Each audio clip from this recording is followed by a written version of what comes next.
Assalamualaikum warahmatullahi wabarakatuh. Teman-teman semuanya, jumpa lagi. Pada kesempatan kali ini kita akan membahas mutasi kromosom.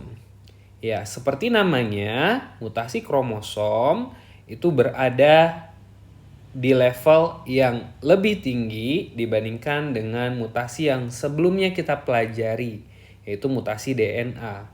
Mutasi kromosom terjadi pada kromosom kita. Nah, mutasi kromosom yang pertama itu adalah mutasi yang terjadi akibat perubahan struktur kromosom.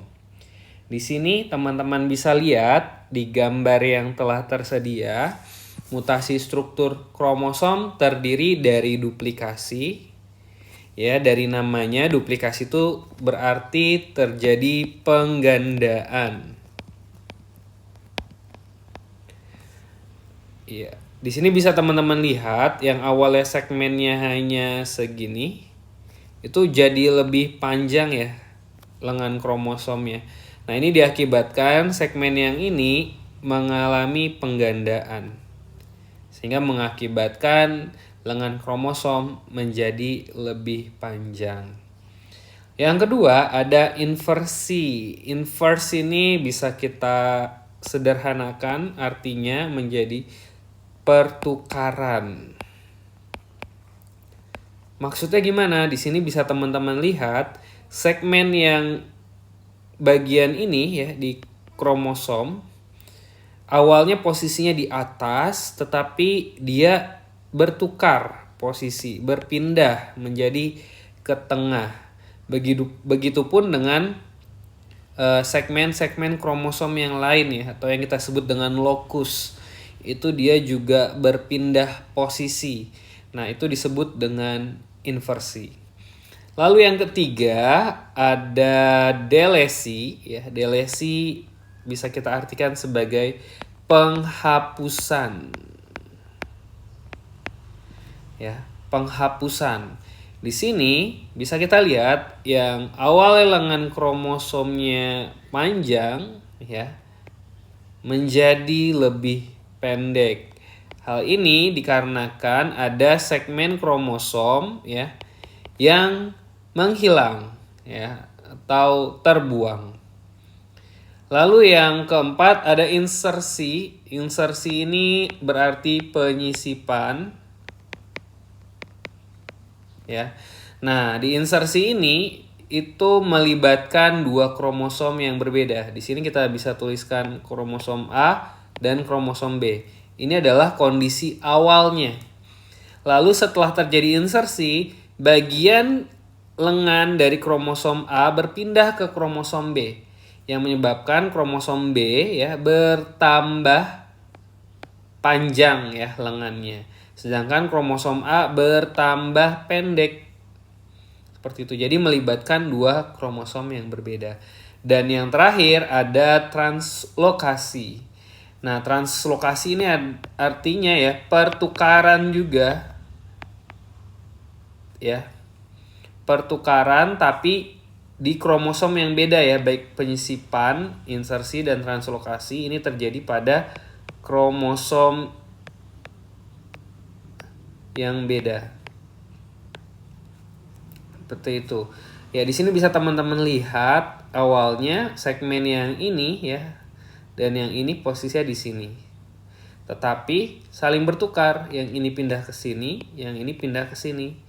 Jadi di sini kromosom yang berwarna merah memiliki bagian dari kromosom yang berwarna kuning dan yang warna kuning memiliki segmen yang berwarna merah.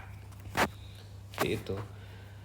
Nah, mutasi jumlah kromosom ya. Berikutnya adalah mutasi yang diakibatkan perubahan jumlah kromosom. Yang pertama ada aneuploidi ya. Ini kasusnya terjadi pada salah satu set kromosom. Misalnya kekurangan ataupun kelebihan jumlah kromosom ya. Misalkan kalau di manusia kita punya 46 kromosom. Nah, aneuploidi itu bisa menjadi 47 ataupun 45 ya. Jadi bertambah 1, 2, 3 atau berkurang 1, 2, 3. Lalu berikutnya ada polyploidy ya. Nah, berbeda dengan aneuploidy yang berubah pada mutasi polyploidy itu adalah set kromosomnya. Ya. Misalkan kita dalam kondisi normal itu memiliki kromosom 2N46 ya. Nah, apabila polyploidy ini bisa berubah menjadi 4N ya, atau 3N atau 6N dan seterusnya. Jadi set kromosomnya yang berubah. Kalau 3N berarti ditambah 23 ya, berarti 69. Jadi ada 69 kromosomnya. 4N ada 92 dan seterusnya. Nah, yang akan kita bahas dari mutasi yang pertama itu adalah inversi ya. Inversi ini ya itu adalah flip di sini, pertukaran posisi lengan kromosom atau lokus kromosom. Ya, perilaku genetik dari kromosom yang berubah tergantung pada lokasi sentromer dari tempat inversi. Jika tidak menyertakan sentromer, maka nanti disebut dengan inversi parasentrik. Sedangkan jika sentromer disertakan, itu berarti atau jenisnya adalah inversi parasentrik. Jadi sentromer itu bagian yang berada di tengah kromosom ini ya, teman-teman ya. Jadi kalau yang tidak melibatkan sentromer itu disebut dengan parasentrik. Kalau yang dia bertukar dan mengakibatkan posisi sentromernya juga berubah, maka itu disebut dengan perisentrik. Nah, lalu ada delesi ya, ini mutasi akibat perubahan struktur kromosom juga. Ini hilangnya bagian kromosom ya. Biasanya terjadi kesalahan selama proses anafase dan hal ini diakibatkan oleh aktivitas enzim nuklease. Jadi enzim nuklease ini adalah enzim yang fungsinya untuk mencerna atau menghancurkan asam nukleat. Dan apabila sudah terjadi delesi, maka tidak akan bisa kembali normal. Berikutnya duplikasi ya. Jadi duplikasi ini adalah jenis mutasi struktural di salah satu segmen dari kromosom homolog yang tergandakan. Jadi hanya di salah satu kromosom saja ya, tidak melibatkan kromosom lainnya. Nah, ini ada macam-macam jenisnya ya, ada tandem duplikasi, ada reverse tandem duplikasi, ada duplikasi on a different arm and non-homolog displace lokasi. Ya.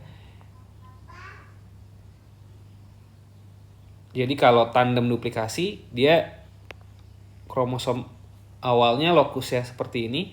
Nah, lokus yang baru terbentuk juga akan berurutan ya seperti yang sebelumnya ya. Nah, kalau reverse tandem itu tidak berurutan tapi terbalik ya. Misalnya di sini B C D, nah, dia terbalik jadi D C B. Nah, kalau duplikasi on different arm ya, jadi lengan kromosom itu ada P dan Q ya, lengan pendek dan panjang.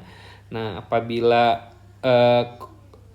segmen yang terduplikasi bagian ini ada di lengan atas, nah hasilnya ada di bawah, maka itu disebut dengan duplikasi in different arm.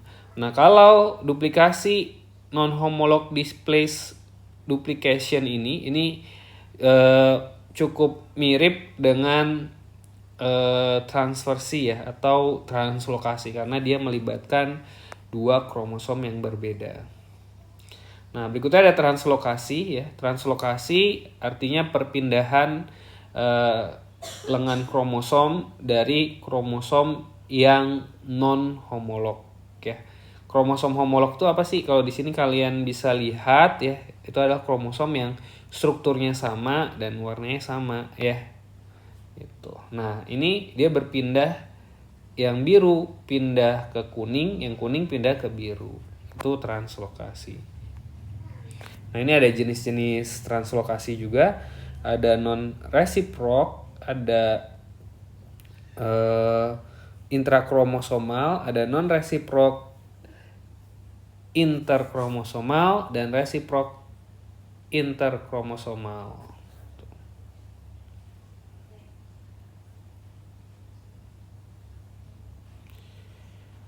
Nah, berikutnya ada mutasi jumlah kromosom ya, yang tadi ploidi dan euploidi.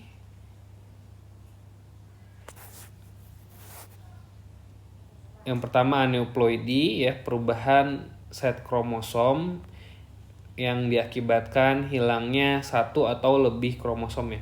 Penambahan atau hilangnya satu atau lebih kromosom.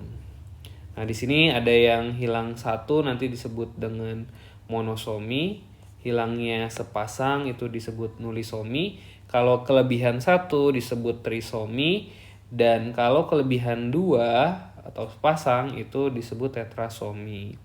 Dan diakibatkan oleh peristiwa non-disjunction selama mitosis. Nah, euploidi tadi ya, perubahan set kromosom ya. Kalau 3N ya menjadi 3N nanti disebut triploidi, 4N tetraploid, dan seterusnya. Biasanya efek dari poliploid ini ya itu adalah efek yang ditimbulkan menjadi tanamannya menjadi lebih besar atau gigantisme. Atau biasa terlihat pada serbuk sari dan sel yang berukuran lebih besar. Nah, untuk euploidi ada autopolyploid dan allopolyploid. Nah, ini contoh proses polyploid yang terjadi pada tumbuhan semangka. Ya, biasanya semangka dalam kondisi biasa itu memiliki banyak biji. Nah, polyploid ini dapat digunakan untuk menghasilkan semangka tanpa biji, dan itu biasa dengan bantuan senyawa kimia. Salah satunya adalah kolkisin. Nah, kolkisin ini menyebabkan ya gagal berpisahnya kromosom pada saat pembelahan sel. Ya, mungkin itu saja untuk penjelasan terkait mutasi pada level kromosom. Berikutnya kita akan bahas mutasi pada manusia ya, ciri-ciri dan akibatnya. Ya, apabila ada hal yang ingin ditanyakan atau didiskusikan, silahkan tuliskan di kolom komentar. Sekian, kurang lebihnya mohon maaf. Assalamualaikum warahmatullahi wabarakatuh.